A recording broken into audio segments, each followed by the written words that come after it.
और पाकिस्तान के जनरल, एक और जनरल ढाका पहुंचे हैं और वहां पर वो चिकन स्नैक एरिया का भी दौरा करने जा रहे हैं। और ये लगातार ऐसा हो रहा है कि पाकिस्तान आर्मी के लोग बांग्लादेश आ रहे हैं और लगातार आ रहे हैं। ऐसा लगता है कि मोहम्मद यूनुस ने पाकिस्तान की आर्मी के लिए दरवाजे खोल दिए हैं कि वो अपनी इस जर्नी में चिकन स्नैक के जो इंडिया का बॉर्डर का एरिया वहाँ भी जाएंगे। और ये नॉर्मली 22 किलोमीटर का एक, क्या कह सकते हैं कि चौड़ाई का एरिया है, कि 60-70 किलोमीटर का एक चिकन स्नैक का एरिया जो नॉर्थ ईस्ट को भारत से जोड़ता है। और अब ये जो यात्रा हो रही है सेकंड इन कमांड की यहाँ पर, वो अपने आप में बहुत महत्वपूर्ण है। और इनकी जो भी मीटिंग्स हैं वो सब बहुत सीक्रेट रखी जा रही हैं। तो भारत के अंदर भी थोड़ी इनको लेके काफ़ी चिंता है कि भाई अल्टीमेटली हो क्या रहा है यहाँ पर और क्यों हो रहा है। और एक अरुणाचल प्रदेश में तवांग से करीब 100 किलोमीटर की दूरी पर एक बेस, वहाँ पर उसने मिलिट्री बेस बड़े लेवल पे तैयार कर लिया है। और फिर चीनी सेना की अगर इतनी बड़ी तैनाती वहाँ पर ऑलरेडी है और कभी ज़रूरत पड़े तो क्या भारत इतनी जल्दी बड़े हथियारों को ये वहाँ पर तैनात कर पाएगा क्या? कुछ एक्सपर्ट्स का कहना है कि ये एक तरह से एक अलार्म बेल है। भारत को उस लेवल की तैयारी करनी पड़ेगी, क्योंकि 100 किलोमीटर की दूरी अगर देखा जाए तो बहुत ज़्यादा नहीं होती एक फाइटर एयरक्राफ्ट के लिए। वो कुछ ही चंद मिनटों के अंदर ही वो बॉर्डर क्रॉस कर सकता है। और पाकिस्तान के जनरल, एक और जनरल ढाका पहुंचे हैं और वहां पर वो चिकन स्नैक एरिया का भी दौरा करने जा रहे हैं। आजकल ढाका और इस्लामाबाद में कुछ प्यार बहुत बढ़ रहा है जब से यूनुस साहब आए हैं। चलिए, अच्छी बात है। तो आज पहले इसी के ऊपर बातचीत कर लेते हैं।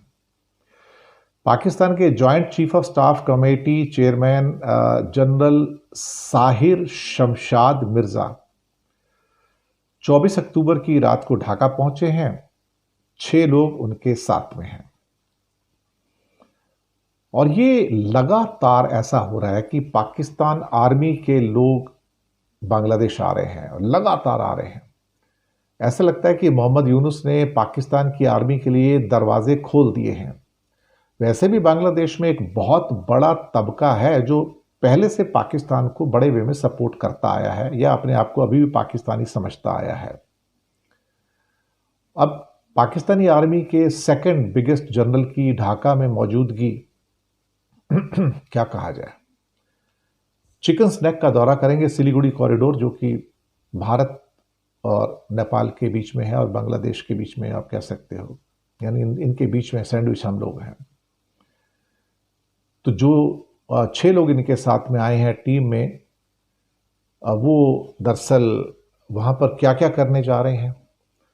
तो बांग्लादेश का एक न्यूज़पेपर है ब्लिट्स, उसने एक इस यात्रा को लेके एक थोड़ा खुलासा किया है कि वो अपनी इस जर्नी में चिकन स्नैक के जो इंडिया का बॉर्डर का एरिया वहाँ भी जाएंगे। और ये नॉर्मली 22 किलोमीटर का एक, क्या कह सकते हैं कि चौड़ाई का एरिया है, करीब 60-70 किलोमीटर का एक चिकन स्नैक का एरिया जो नॉर्थ ईस्ट को भारत से जोड़ता है। काफ़ी सेंसिटिव माना जाता है और एक जगह तो ऐसा होता है कि उसकी चौड़ाई सिर्फ 17 किलोमीटर रह जाती है।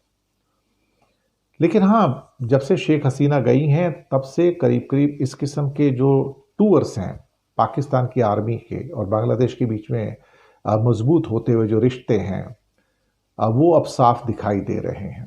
और जैसे मैंने पहले भी कहा कि बांग्लादेश के अंदर एक बहुत बड़ा पॉपुलेशन का भी सेगमेंट है जो हमेशा से पाकिस्तान को सपोर्ट करता आया है। शायद इस्लामिक मुल्क होने के नाते वो भी इस्लामिक हैं, हम भी इस्लामिक हैं। लेकिन बांग्लादेश काफ़ी मायनों में थोड़ा प्रोग्रेसिव हो गया था, सेकुलर हो गया था। और बांग्लादेश में करीब करीब 1.25 करोड़ हिंदू भी रहते हैं वहाँ पर। लेकिन ऑफ लेट चीज़ें जो थोड़ी सी बिगड़ती हुई नज़र आ रही हैं। मैंने बांग्लादेश को काफ़ी कवर किया है अपने चैनल्स के ऊपर। और अब ये जो यात्रा हो रही है सेकंड इन कमांड की यहाँ पर, वो अपने आप में बहुत महत्वपूर्ण है। और इनकी जो भी मीटिंग्स हैं वो सब बहुत सीक्रेट रखी जा रही हैं। तो भारत के अंदर भी थोड़ी इनको लेके काफ़ी चिंता है कि भाई अल्टीमेटली हो क्या रहा है यहाँ पर और क्यों हो रहा है। चाइना के दो बड़े बेसिस, एक तो LAC के ऊपर लद्दाख में पैगोंग झील के पास बनाया है, और एक अरुणाचल प्रदेश में तवांग से करीब करीब 100 किलोमीटर की दूरी पर एक बेस, वहां पर उसने मिलिट्री बेस बड़े लेवल पे तैयार कर लिया है। उसी पर आज हम बात करने जा रहे हैं। सबसे पहले बात करेंगे कि लाहुंजे एयरबेस है। जी हाँ, तवांग से जो दूरी है मुश्किल से 100 किलोमीटर की है। जी हाँ, मुश्किल से।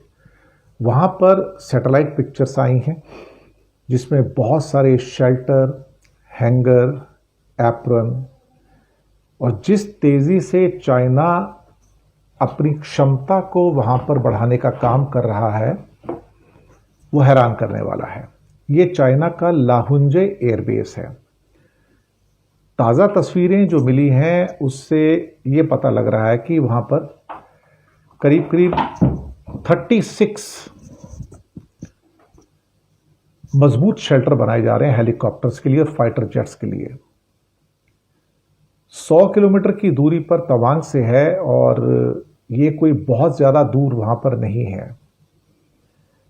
अब इसका मतलब ये हुआ कि भारत को उस लेवल की तैयारी करनी पड़ेगी, क्योंकि 100 किलोमीटर की दूरी अगर देखा जाए तो बहुत ज़्यादा नहीं होती एक फाइटर एयरक्राफ्ट के लिए। वो कुछ ही चंद मिनटों के अंदर ही वो बॉर्डर क्रॉस कर सकता है, और किसी भी किस्म की एक बड़ी टकराहट की स्थिति के अंदर बहुत मुश्किल हो जाएगा कि आप वहां पर उसका सामना कर पाएं।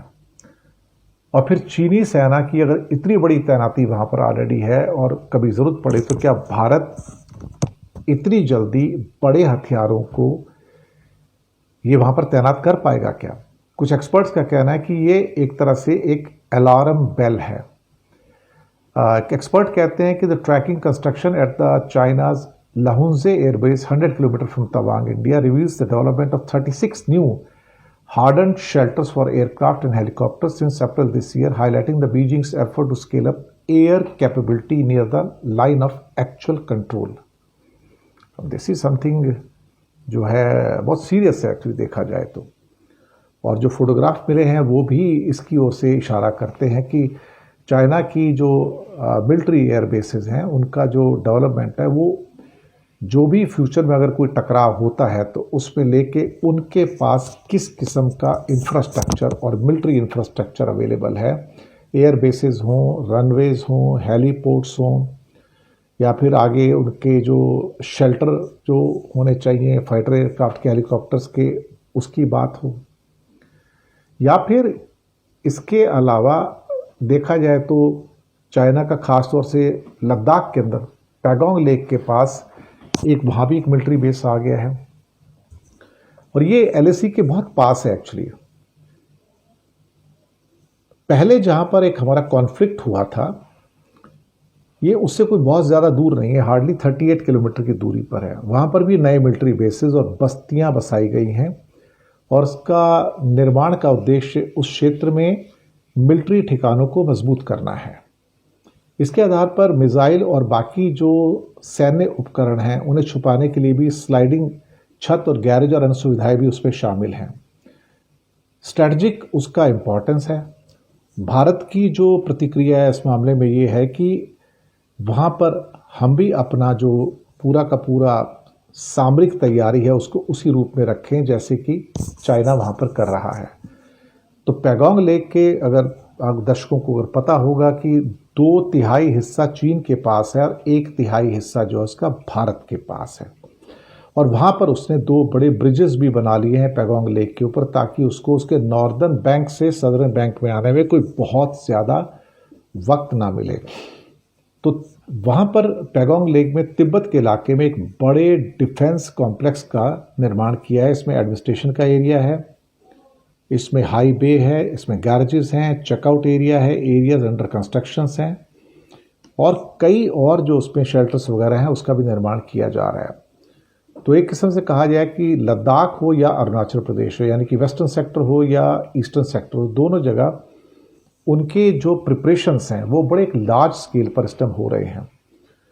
और चाइना का जो एयर डिफेंस कॉम्प्लेक्स है पैगोंग लेक के उस पर, वो बहुत तेज़ी से उस कंस्ट्रक्शन को देखा जाए तो लागू कर रहा है। अब जो भी वहाँ पर बिल्डिंग्स नज़र आ रही हैं, बैरक्स हैं, वाहनों के शेड हैं, म्यूनिशन स्टोरेजेस हैं, रडार्स वगैरह हैं, वो सब आपको वहाँ पर देखे जा सकते हैं और नज़र आ रहे हैं।